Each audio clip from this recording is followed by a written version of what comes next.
হ্যাঁ, আমরা যদি এটা করি আমরা সাধারণত এটা হবো কিন্তু দুর্ভাগ্য সত্য, এটা জানতেছি না, মানতেছি না। মাগো এ কথাটা আপনার জেনে রাখুন, বুঝে রাখুন। জানি না আপনাদের এলাকায় আছে কিনা, কোনো কোনো এলাকায় খালি গুরু গুরু করে, খুব দুঃখজনক ব্যাপার। এটা এসে খারাপ কিছু নেই। আমাদের গুরুদেবও লাগবে, কৃষ্ণও লাগবে। মা আমরা হচ্ছে জলপদ্মের মতো। হ্যাঁ, এই জলপদ্ম থাকবে জলে, জলপদ্ম যদি জলে না থাকে সেটা বাঁচতে পারবে না। আমরা যদি গুরুর আশ্রয় না থাকি আমরা কিন্তু জীবন ব্যর্থ হয়ে যাবে। কিন্তু গুরু আমাদের তেমন কিছু করতে পারবে না যদি কৃষ্ণ বিচ্ছিন্ন হই। আমরা জলপদ্ম জলে থেকে সূর্যের আসতে গুরুর আশ্রয় থেকে কৃষ্ণমুখী হতে হবে। খালি সারা জীবন গুরু গুরু করলাম ও তো কেন কাজ হবে না। গুরুর আশ্রয় থেকে কৃষ্ণ সেবা দিতে হবে। আন্ডারস্ট্যান্ড? আমি জলপদ্ম জলে থাকলাম, যদি আমি কৃষ্ণমুখী না হই তাহলে আমার এই জলপদ্ম কখনো ফুটবে না। এই জন্য আমরা গুরুর আশ্রয় নিয়ে কৃষ্ণের ভজন করতে হবে। এখন ঘটনা হচ্ছে আমরা যে কৃষ্ণ ভজন করব এটা শাস্ত্র লাগবে। কিন্তু মা ইচ্ছা খুশি মতো গুরু ভজন করতে পারবে না, ইচ্ছা খুশি মতো কৃষ্ণ ভজন করতে পারবে না। এই জন্য গীতা বলছে য শাস্ত্রবিধি ঐশ্বর্য বর্তাত কাম ক্রেতা নশাশুদ্ধ আপনি নকশপ্রাঙ্গ পরম গতি তস্মাৎ শাস্ত্র প্রমাণতে কার্যকার্য ব্যবস্থা থাকে। শাস্ত্রে যে ব্যবস্থা দেওয়া আছে সেই অনুযায়ী তুমি কাজ করো, তাহলে ইহকালে নষ্ট হবে না, পরকালে নষ্ট হবে না। এই জন্য বলছেন নবসতা ইরিতন।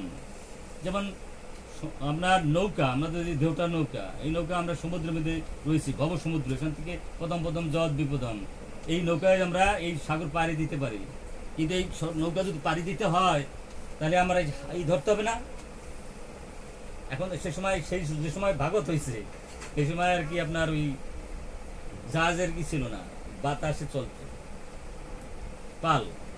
বাতাস যদি না থাকে, পাল না থাকলে জাহাজ চলবে না গো। এই শাস্ত্র হয়েছে সেগুলো। যার আমার গীতার জ্ঞান নাই, ভাগবতের জ্ঞান নাই, মুশকিল। দেখেন মা, এখানে আপনারা অনেকজন আছেন মাগো, আপনাদের কোনো দোষ না, আপনাদের মধ্যে ভক্তি শেষ, ভাবের শেষ, কিন্তু বুদ্ধি নাই। ভাব আছে কিন্তু বুদ্ধি নাই, তোরাই লাগবে না। বুদ্ধি ছাড়া ভাব ভালো না। আবার বুদ্ধিযুক্ত ভাব হলে এটা দাম আছে, তাই না?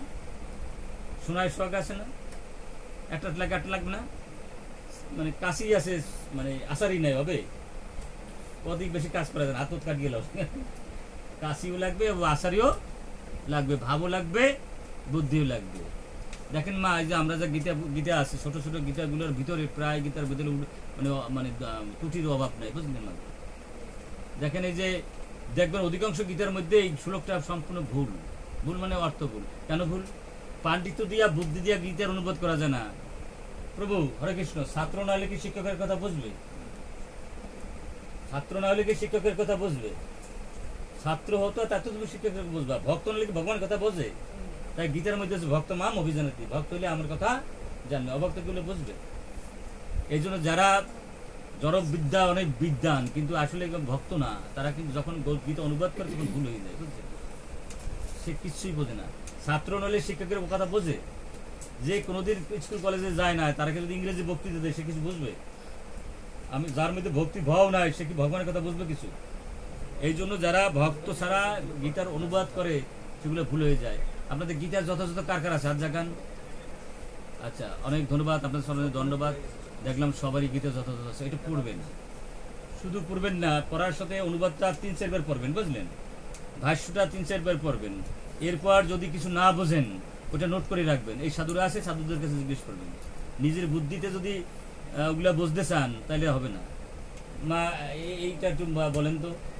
হ্যাঁ, ধর্ম সংসার, আচ্ছা, ভোগেশ্বর প্রসঙ্গ তয়তাম ব্যবস্থিত বুদ্ধির সমাধান বিদায়তে, ব্যবস্থিত বুদ্ধির সমাধান বিদায়। ব্যবস্থিত বুদ্ধি কি মাগো?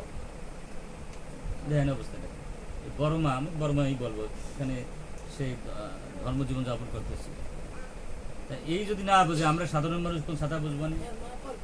ব্যবসায়িক বুদ্ধি কি মা? কই, হ্যাঁ মা কই, এদিকে আসেন মা, আসেন এদিকে, দুজনেই মা, আপনার মেয়েও মা, আপনিও মা, আসেন। মা ব্যবসায়িক মা বুদ্ধি মানে কি? এই যে গীতার মধ্যে বলছে ভৌষাসিত পোশাক ত্রাণ তয়স্থাম ব্যবসায়িক বুদ্ধির সমাধান বিদায়তে। আরে গীতার একটা শব্দ বুঝলে ওই যে কত। কিন্তু তাহলে আমরা যে গীতা পাঠ করে কিছু বুঝি না, আমাদের কোনো লাভ না হবে লাভ, কিন্তু ভগবান ভাবো না। কিন্তু যতক্ষণ পর্যন্ত গীতা অর্থ না বুঝবো তখন ভগবান পাওয়া যাবে না। গীতা করলেও আমাদের যজ্ঞের ফল হবে, হ্যাঁ এরকম। আর গীতা যদি পড়বো এই ভাবনাও থাকে তাতেও লাভ আছে। হরে কৃষ্ণ, কিন্তু সেই লাভ কত দূর? 10টা 5টা 20টা নাকি? তাতে গাড়ি কিনতে পারবো, চাঁদে যেতে পারবো? লাভ তো হবে, লাভের তো সীমা আছে, তাই না? 50টা 100টা 200টা 500টা, তাতে বাড়ি করতে পারবো, জামাই বিয়ে দিতে পারবো, মাইয়া বিয়ে, জামাই তো না, মাইয়া বিয়ে দিতে পারবো। আজকে একটা বাই ভিতরে 10-20 লাখ টাকা নিচে পড়তে নাকি? সুতরাং লাভ কত দূর লাভ হবে? লাভ হবে তখন যদি আমি একটু বুঝে গীতা, তাই না? আর এই গীতা বুঝবে সাধুরা, এই সাধুদের কাছে যদি আমরা যাই, এই গীতার মানেগুলো আপনাদের কাছে জানতে পারবো। ভক্ত না হইলে ভগবানের কথা বোঝা যায় না। এই জন্য নিজে যে পণ্ডিত হয়ে যাবো, তাই যদি হইতো ইঞ্জিনিয়ারিং বই কিনিয়া ডাক্তারি বই কিনিয়া ঘরে ভিতরে পড়লেই তো সার্টিফিকেট পেয়ে যেতাম নাকি? পাই তাই? পাই কি? নিশ্চয়ই পাই না। কারণ পাই না কেন? যথার্থ ব্যক্তির কাছে আমি শিখিনি নাকি?